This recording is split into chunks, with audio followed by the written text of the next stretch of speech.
And we'll just move on to item 10A because it ties in with this, which is adopt the resolution approving the City of San Bruno's residential design guidelines.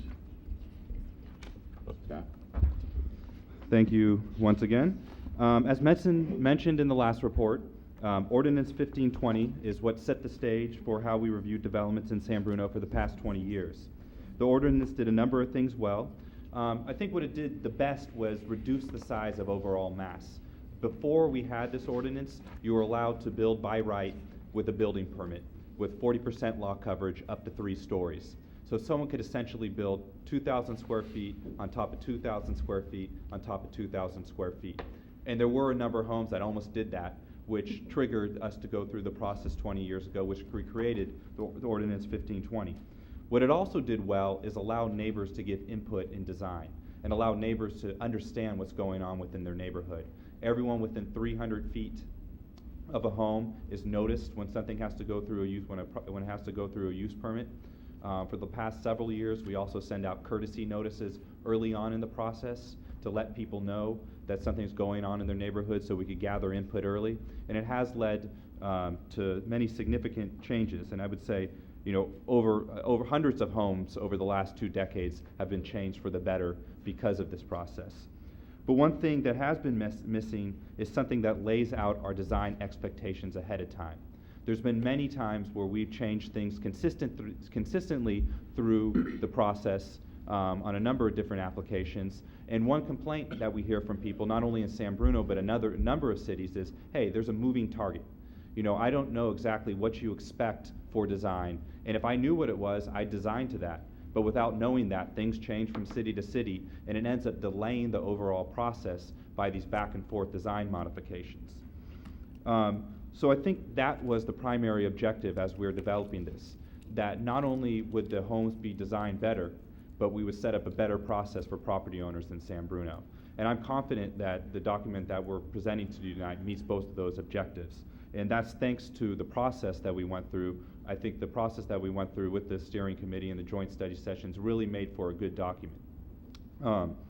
So with that, I'd also like to thank Larry Cannon, who's here and can answer any questions tonight. He's also guided this process and made it an easy process for everyone to participate in. So with that, I'll turn it over to Laura, who's going to focus on the changes that have been made to this document since the City Council last heard it in October. Thanks again. It's really a pleasure to be before you and make this presentation with the final draft of the residential design guidelines after a somewhat lengthy but very good and productive process. So I would like to start by just briefly reminding you of what the basic design principles are, since these are really the backbone and what's required by the code. So these are really the direct link, as we've talked about. Things like number 2, respecting the scale and bulk and character of adjacent homes. This is really about fitting into the neighborhood. Number 5, this is about the architectural details, matching the style of the home so you don't have a mix mash of different architectural styles coming together. Or number 8, using high quality materials and craftsmanship. We really had a lot of discussion in the subcommittee about the fact that quality materials don't always cost that much more and that they have a significant impact on the design of the home and on property values and the quality of the neighborhood. So since your last review of the design guidelines, staff and the consultant have made a number of improvements. Those are included in a table as attachment 1 to your staff report, but I would like to highlight some of the significant changes that we've made. First of all, we've really strengthened the introduction and strengthened the language to clarify that the basic design principles would be required by the zoning code. We've also gone through and added municipal code citations throughout the guidelines, and that'll make it easier for the users to know the regulations and figure out where to find them if they need additional information. We've also added a significant number of new photographs. As you recall, we got some feedback that it didn't really look like San Bruno. It didn't ring true. And now I think when you flip through the document, you can see homes that you recognize, and the style of homes feels like what we see in San Bruno on a regular basis. Also based on feedback from the City Council, especially Councilmember O'Connell, we really strengthened the landscaping requirements. Specifically, you've probably noticed in the recommendations themselves, in the main portion of the document, we have new recommendations for drought-tolerant landscaping and water-conserving irrigation systems. We've also added a whole new appendix that just the few pictures are here in front of you now. And this is supposed to be kind of a starting point to help people visualize what water-conserving landscape can look like, what some of those plant selections may be. It really can be beautiful and environmentally conscious at the same time. And so that's what we wanted to remind people of. And the idea too is that this is something you could take into the nursery and say, help me find things like this. We've also included some web-based resources that staff found to be very helpful, and we'll be encouraging members of the public and homeowners to use those as well, to choose plants that are native and drought tolerant. So we also heard some feedback, including from the city manager, that it's sometimes hard to picture what these things look like. If I'm a homeowner and I just want to do something, what should I do?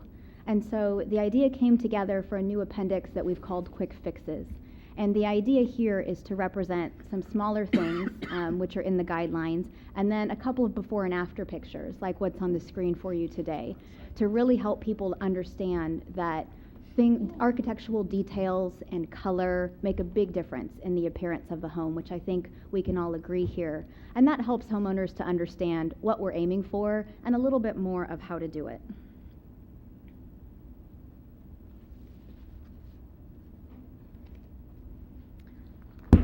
So along with the municipal code amendments, the Planning Commission did review the guidelines as well, of course, and they made minor recommendations that are detailed in the staff report, and then they passed a resolution recommending that the City Council adopt the guidelines. I'd like to make just a few points in regards to implementation of the guidelines themselves. We expect to do some outreach to designers and architects and let them know when the guidelines are approved. We'd also hold a workshop for them if they have the interest in doing so, to review the guidelines and the expectations and the process. Staff also anticipates that planners will be out in the field a bit more with the new guidelines, doing in-progress inspections. So we would actually be out, staff would be out while buildings are in construction, making sure that things are progressing the way we expect. We've had a lot of success with our pre-construction meetings that we've been implementing for all discretionary reviews, and we expect to use that same process for building permits. It's worked very well and improves the coordination with the building inspectors. And then planners will also be out in the field doing planning final inspections, which we do now for discretionary reviews and would do for other projects as well.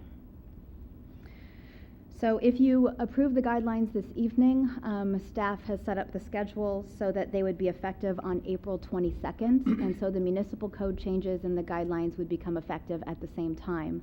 And that would allow an opportunity for staff to do the outreach that I've just discussed and make the minor changes and updates that we need to do internally to be prepared to help residents when the guidelines are in effect. So of course we would need to make the very minor corresponding changes based on City Council's action in regards to the municipal code. So we need to make just the fine wording changes for the 1825 one-car garage that you just decided. So that concludes our presentation. We're very happy with these results and appreciate this very good feedback that we received to allow us to take it forward to this point. So we'd be happy to answer any other questions. Great. A lot of hard work, so good job. Any questions, comments, staff? If I could, as being the member of the subcommittee and on behalf of former Mayor Franzella, who gave a lot of good input through the course of it, I want to thank Larry. Well respected. You've been a value to San Bruno for many years now, and the document looks very good. This is, as a resident designer here, this is more of a friend of the design professional, because it makes it easier for us to do the design and communicate to our clients, to the homeowners.